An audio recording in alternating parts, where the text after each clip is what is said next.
우리는 지난주에 아버지를 배반한 아들 압살롬의 죽음에 대해서 말씀을 살펴보았습니다.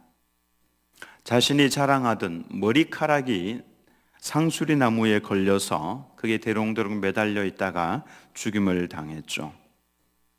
우리는 자랑거리가 있으면 어떻게 하면 되겠습니까?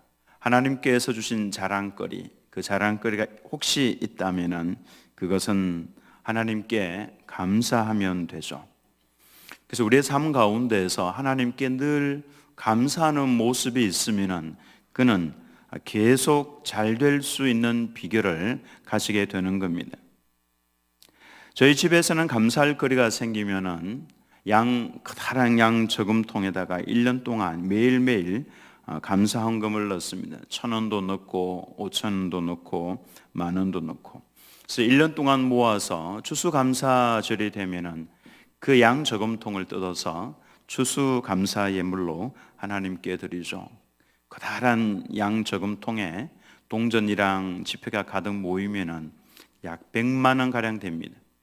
그걸 하나님 앞에 감사 예물로 1년 동안 감사 농사를 지은 것을 그렇게 하나님께 드리는 것이죠.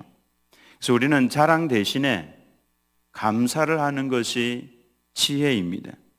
자랑거리로 인해서 복을 받아야지 그것 때문에 망하면 안 되는 겁니다. 근데 많은 성도들이 그 자랑거리로 인해서 망하게 되는 것을 우리는 성경 말씀을 통해서 자주 봅니다.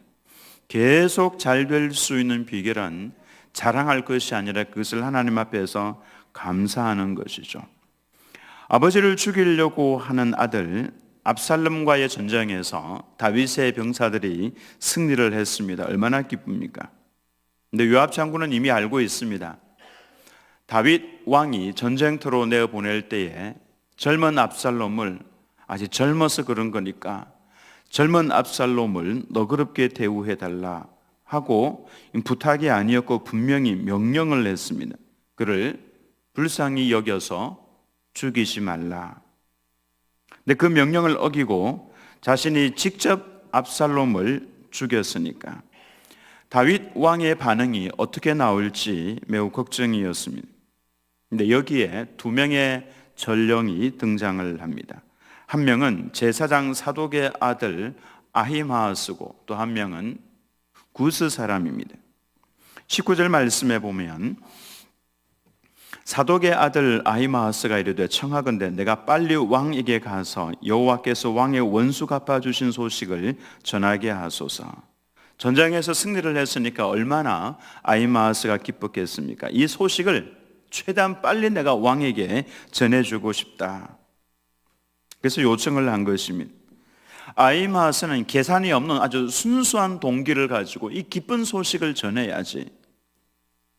여기에 대한 요압 장군의 말이 어떻습니까? 20절 말씀에 요압이 그에게 이르되 너는 오늘 소식을 전하는 자가 되지 말고 다른 날에 전할 것이니라. 왕의 아들이 죽었나니 네가 오늘 소식을 전하지 못하리라 하고. 요압이 이 말을 한 것은 아히마아스를 그래도 좀 지켜주고 싶어서 제사장의 아들이고 또 장차 제사장이 될 인물이니까 아마 그래서 그렇게 했을 겁니다.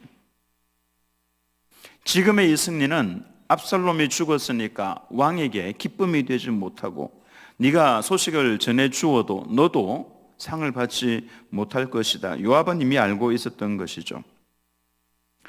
다윗이 젊은 압살롬을 죽이지 말라. 근데 그걸 요압이 직접 자신의 창으로 찌르고 10명의 병사들이 둘러서서 금으로 찔러서 죽였던 것 아닙니까? 이 승전보를 어떻게 전해야 되겠습니까? 우리가 말씀에 순종할 때에 주인의 뜻대로 순종을 해야지. 내 뜻대로 해버리면은 주인의 마음을 괴롭히는 것이나 마찬가지입니다. 우리가 하나님 말씀에 순종을 할 때에 내 방식이 아닙니다. 하나님의 방식으로 또 하나님께서 기뻐하시는 대로 행하는 것이, 순종하는 것이, 그것이 잘하는 것이죠. 사울 왕은 하나님께서 아말렉을 진멸하라 그러셨는데 진멸하지 않았죠. 자신의 방식대로 죽일 사람들만 죽이고 살릴 것들은 다 살려서 가지고 왔습니다. 그러면서도 내가 주의 말씀에 순종하였습니다. 이렇게 이야기를 하는 성도들도 있을 수 있다라고 하는 것이죠. 순종은 온전하게 해야 합니다. 하나님께서 원하시는 방식대로 또 하나님께서 원하시는 것만큼 하는 것이 그것이 순종이다라고 할 수가 있죠. 그래서 요압은 제사장이 될 이 아히마스를 다윗 왕에게 전령으로 보낼 수가 없었습니다. 그래서 21절 말씀에 요압이 구스 사람에게 이르되 네가 가서 본 것을 왕께 아뢰라 하며 구스 사람이 요압에게 절하고 다름질하여 가니 구스 사람은 이디오피아 계통의 아마 병사였을 겁니다. 흑인이었을 겁니다. 이들은 당시 유대 사회에서 천대를 받던 사람들이죠. 그래서 요압은 책망을 듣든지 말든지 별로 신경 쓸 인물이 안 되는 그와 같은 사람을 보낸 것이죠. 이것을 보면은 요압이 지혜롭기도 하고 또 좀 잔인하기도 하고 한 성품임을 알 수가 있습니다. 근데 구스 사람이 달려가고 난 다음에 아히마아스가 재촉을 합니다. 22절 말씀에 사독의 아들 아히마아스가 다시 요압에게 이르되 청하건대 아무쪼록 내가 또한 구스 사람의 뒤를 따라 달려가게 하소서 하니 요압이 이르되 내 아들아 너는 왜 달려가려 하느냐 이 소식으로 말미암아서는 너는 상을 받지 못하리라 하되. 여기서 뭐가 느껴집니까? 이 기쁜 승리의 소식을 나도 얼른 가서 전하고 싶은 이 아히마아스의 마음이 느껴집니다. 그래서 결국 어떻게 됩니까? 허락을 해주죠. 그랬더니 아히마아스가 막 달려가는데 앞에 달려갔던 구스 사람을 앞질러서 갑니다. 이 두 사람의 자세를 보면은 아히마아스는 속에서 우러나오는 그 순수한 마음을 가지고 이 자발적인 자세를 가지고 있고, 그리고 구스 사람은 상전의 명령이니까 복종하는 마음을 가지고 달려가고 있습니다. 이 의무적인 자세와 자발적인 자세에는 차이가 있는 것입니다. 아히마아스는 그 임무를 수행할 때에 자발적인 마음이 있었기 때문에 그래서 기쁨으로 달려갑니다. 이런 찬송을 할 때에 물론 이런 과정들입니다만은 우리가 찬송을 해야 되니까 하는 성도가 있고 내가 찬송을 하고 싶어서 자발적으로 찬송을 하는 성도가 있습니다. 제가 이제 제자 훈련을 시켜보니까 1:1 양육 훈련을 시켜보니까 그렇습니다. 같이 말씀을 읽고 또 숙제를 내어드리기도 합니다. 그러면 매일매일 읽어야 할 성경의 분량이 있습니다. 이게 습관이 형성이 되어 있는 성도는 매일매일 그 시간에 잘 읽습니다. 근데 그렇지 못한 성도는 미루다가 겨우겨우 읽어나가는, 만약에 이 제자 훈련이 아니었다면 읽지 않을, 그래서 쉽게 읽는 것이 쉽지 않다라고 하는 것을 알 수가 있죠. 그럼에도 불구하고 어쨌든 숙제를 점검을 하기 때문에 성경 말씀을 읽는 성도도 굉장히 잘하는 것입니다. 근데 더 잘하는 것은 하나님의 말씀을 사모해서 이 말씀을 펼쳐놓고 읽고 줄도 쳐가면서 때로는 글도 써가면서 암송도 하면서 이렇게 말씀을 사모하면서 읽는 성도가 정말 더 잘하는 것이다 라고 할 수가 있습니다. 그 결과는 차이가 많습니다. 똑같이 성경 말씀을 읽는데 그 결과는 달라질 수가 있는 것이죠. 이처럼 우리가 하나님의 일을 감당을 할 때 기쁨으로 하는 성도, 자발적으로 하는 성도 다릅니다. 뭐가 달라도 반드시 다릅니다. 시켜서 하는 성도, 또 잘하는 건 맞습니다. 열매에 있어서는 차이가 있을 수 있다라고 하는 것이죠. 그래서 우리가 하나님의 일들을 감당을 할 때 이 아히마아스처럼 그렇게 하는 것이 지혜입니다. 내게 생명 주신 하나님께 감사하고, 내게 세상 사람들은 알지 못하는 성령을 내 안에 부어주신 하나님께 감사하고, 성령의 감동을 따라서 봉사하고, 그럴 때 그 속에 좋은 열매가 맺혀질 수 있는 것이죠. 교사를 하실 때도 자발적으로 아이들을 사랑하는 마음으로 교사를 하는 그 반과 그렇지 않은 반은 차이가 납니다. 찬양을 할 때도 내가 자발적으로 하나님을 찬양하고 싶어서 찬양을 하는 성도의 모습과 그렇지 않은 성도는 차이가 나는 것이죠.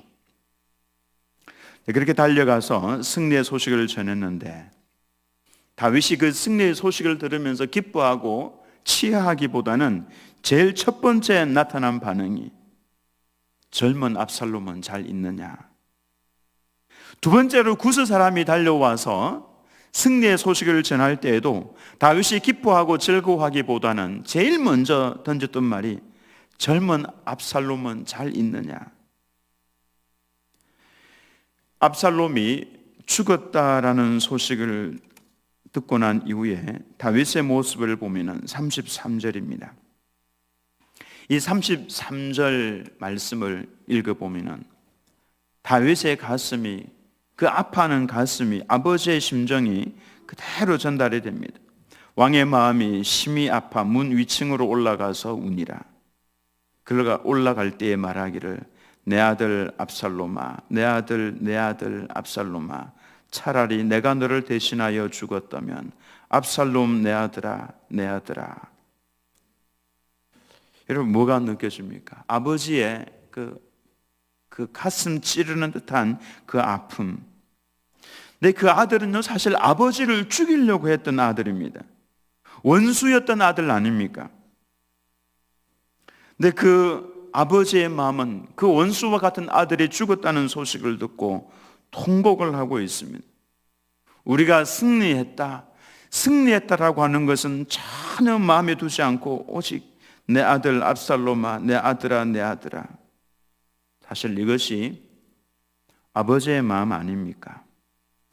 이런 면에서 압살롬은 죽었지만은 참 행복한 사람이다. 그런 생각이 좀 들기는 합니다. 생각하는 것이 죄이고 말하는 것이 죄인 나를 위해서 예수님께서 내가 너를 대신해서 죽어줄게. 이것이 바로 아버지의 마음 아닙니까? 우리가 우리의 죄 때문에 죽어서 지옥에 가는 걸 참아보지 못하시고 아버지 내가 대신 저 아들을 대신해서 제가 죽어주겠습니다. 이런 면에서 우리는 참으로 행복한 사람들이다라고 할 수 있습니다. 나를 위해서, 여러분 자신을 위해서 울어줄 사람이 있습니까? 아마도 있을 겁니다. 근데 나보다도 나를 더 사랑하시고 나를 더 깊이 생각하시는 분이 나의 아버지 하나님이시죠. 그분이 원수와 같은 나를 위해서 통곡을 하면서 울어주고 계십니다. 우리의 연약함 때문에 탄식하면서 우신다라고 그랬습니다. 아버지, 저 아들이 너무 연약해서 쉽게 넘어집니다. 세워주십시오. 불쌍히 여겨달라고 탄식을 하면서 우신다라고 말씀을 하셨습니다. 그래서 우리는 제대로 살아야 합니다. 제대로 헌신하고 하나님 앞에서 살아야 합니다. 여러분은 여러분을 위해서 대신 죽어줄 사람이 있습니까? 여러분을 대신해서 통곡하며 울어줄 사람이 있습니까? 네, 나는 있습니다. 그분이 바로 나의 하나님 아버지이십니다. 하나님 아버지께서 여러분들의 이름을 불러가시면서 기뻐하고 즐거워하신다 그랬습니다. 세상 사람들이 나를 돌아보지 않을 정도로 내가 이제 힘이 없고 가진 것도 없고 그렇다고 할지라도 내 이름을 부르면서 기뻐하고 즐거워하시는 분이 바로 하나님이시다라고 하는 것입니다. 내게는 그분이 계시기 때문에 나는 예수 그리스도와 그분의 영광을 위하여서 살아갈 충분한 이유가 있는 것입니다. 우리 모두가 나를 위해서 울어주시는, 나를 위해서 대신 죽어주시는 내 아들아 내 아들아 하시면서 울어주는 다윗 왕처럼 나를 위해서 그렇게 울어주시는 우리 주님 예수님, 우리 예수님의 그 마음을 생각을 하면서 우리 모두가 힘을 내어서 예수 그리스도와 그분의 영광을 위하여서 우리에게 주어져 있는 하루하루의 삶, 또 한평생의 그 삶을 주님의 영광을 위해서 살아드리는 우리 모두가 다 되시기를 예수님의 이름으로 축원합니다.